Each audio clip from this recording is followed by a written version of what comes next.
ओमपुर गांव में नेहा अपनी बूढ़ी माँ के साथ रहा करती थी। नेहा के पिता की कई सालों पहले बीमारी के कारण मौत हो चुकी थी। हालांकि नेहा पढ़ाई के साथ साथ गांव के सरपंच जी के यहाँ काम करके अपना घर चला रही थी। नेहा का एक दोस्त था जिसका नाम महेश था।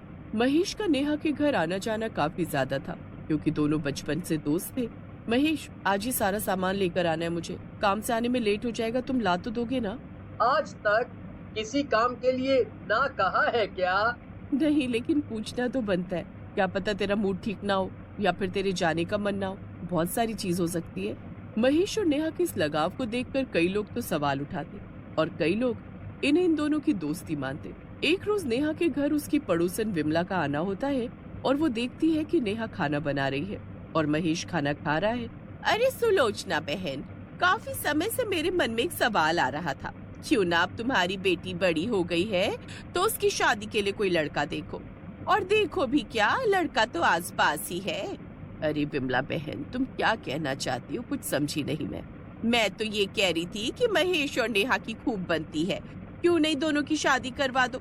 हर वक्त दोनों साथ रहते हैं, खाते भी साथ हैं, घूमते भी साथ हैं, बस घर अलग अलग है। अरे नहीं नहीं, ये तो बेचारे महेश का बड़प्पन है कि वो घर का काम काज कर देता है। अब नेहा बेचारी काम करने जाती है तो बाहर से सामान लाना, दवा लाना, ये सब कर देता है महेश। वैसे विमला काकी, उम्र तो आपकी बेटी की भी हो गई है शादी की, तो आप उसकी शादी क्यों नहीं कर देती? नहीं बेटा, ऐसे नहीं बोलते। विमला को नेहा की बात बुरी लग जाती है। विमला तो वहाँ से चली जाती है, लेकिन उसके मन में हर वक्त नेहा और महेश को लेकर तरह तरह के सवाल उठते रहते। ऐसे ही समय बीत रहा था। एक रोज देर रात विमला देखती है महेश नेहा के घर में गया है। मौका अच्छा है, इस लड़की को आज अच्छे से बदनाम करूंगी। उस दिन इसकी जुबान कुछ ज्यादा ही चल रही थी। अरे मेरा नाम भी विमला है, विमला। मुझसे पंगा लेने वाला मिट्टी में मिलकर रह जाता है। इतना कहकर विमला सुलोचना के घर के बाहर दरवाजे पर पहुंचती है और शोर मचाने लगती है। विमला की आवाज सुनकर देर रात गांव के लोग अपने अपने घरों से बाहर आते हैं और सुलोचना के घर की तरफ बढ़ते हैं। तभी सुलोचना के घर से सुलोचना, महेश और नेहा निकलते हैं।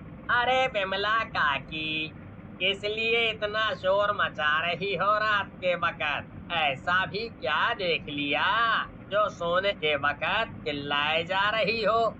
ऐसा क्या देख लिया, तुम्हारे सामने ही है जो है। अरे इतनी रात गई, इसे मैंने नेहा के घर से निकलते देखा है। जवान लड़की, और रात के समय ये जवान लड़का गुल्ली डंडा थोड़ी खेल रहे होंगे अंदर। अरे राम रे राम, मैंने तो सुलोचना काकी को कितनी बार कहा है कि बेटी जवान हो रही है, जवान लड़कों का घर में आना जाना बंद करवा दो, लेकिन नहीं, किसी को कहाँ फर्क पड़ता है। अरे ऐसा कुछ भी नहीं है, बेचारा महेश तो मेरी दवा देने आया था। अब जवान लड़की की माँ अपने मुंह से ये थोड़ी कहेगी कि मेरे घर से एक जवान लड़का निकला है।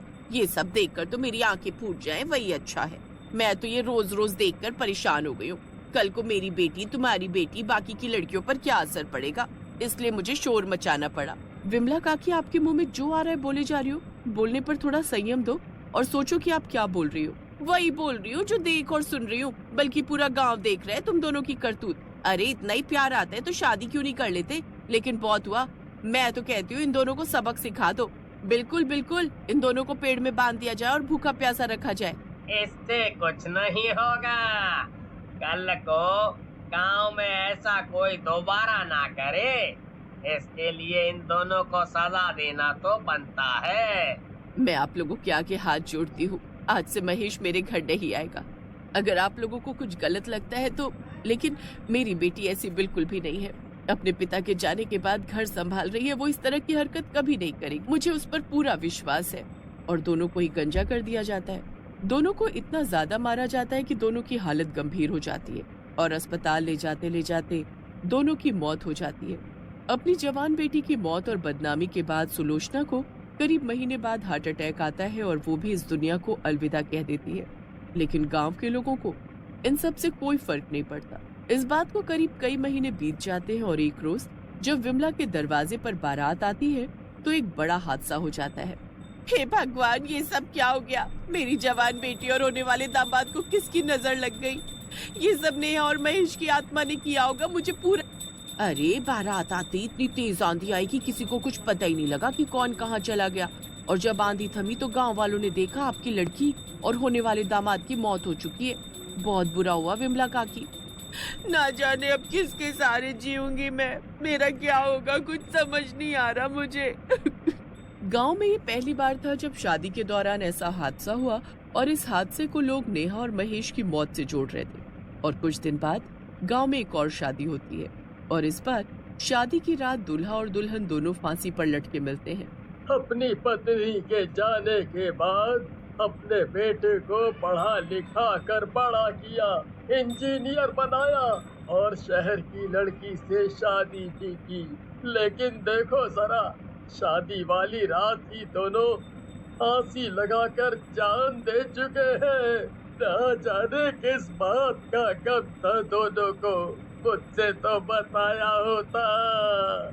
नहीं नहीं नहीं, उन दोनों ने खुद से फांसी नहीं लगाई है। ये फांसी लगाने वाला कोई और ही है। मैं यकीन से कह सकती हूँ इस गांव में नेहा और महेश की आत्मा भटक रही है। मेरा दिल कह रहा है गांव में होने वाली शादी मातम में बदल जाएगी। अब तक जिनकी भी शादी हुई है उन्हें मौत नसीब हुई है। बहुत लोग इस बात को मानते हैं और बहुत लोग इस बात पर यकीन नहीं करते। और गांव में अब तीसरी शादी होती है और विदाई के वक्त ही दुल्हन और दूल्हे दोनों की लाश एक रूम में मिलती है। और इस हादसे के बाद गांव में लोग शादी के नाम से डर रहे थे। बिमला बिल्कुल ठीक कह रही है। हम गांव वालों ने महेश और नेहा को मार कर गलती कर दी है। उनकी आत्मा भटक रही है और गांव में शादीशुदा जोड़ों को मार रही है। सबसे खास बात तो ये है कि गांव वालों ने उन दोनों को गंजा कर दिया था। हमसे गलती हो गई। मैंने अपनी बेटी खो दी और अपनी बेटी को खोने का दुख क्या होता है मैं आज भुगत रही हूँ। सुलोचना से मैं माफी मांगती हूँ। मैंने जो कुछ किया अपने स्वार्थ में किया। तुम्हारी वजह से गांव वाले लोग मुसीबत में पड़ गए हैं। गांव में जवान लड़के और लड़कियों की शादी करने से लोग कतरा रहे हैं। अगर उन्होंने अपने बच्चों की शादी की तो वो मारे जाएंगे। मुझे भी अपने बच्चों को खोने का एहसास है। मैं नहीं चाहता कि गांव में अब और मौतें हो, इसलिए हमें इसका समाधान निकालना होगा। इसके लिए मैं अपनी कुर्बानी देने के लिए तैयार हूँ।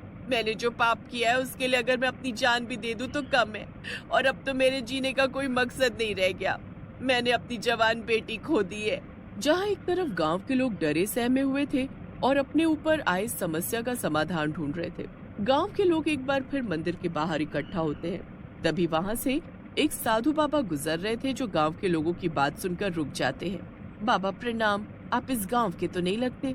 इस गांव में कुछ बुरा हुआ है जिसकी सजा गांव का हर व्यक्ति भुगत रहा है।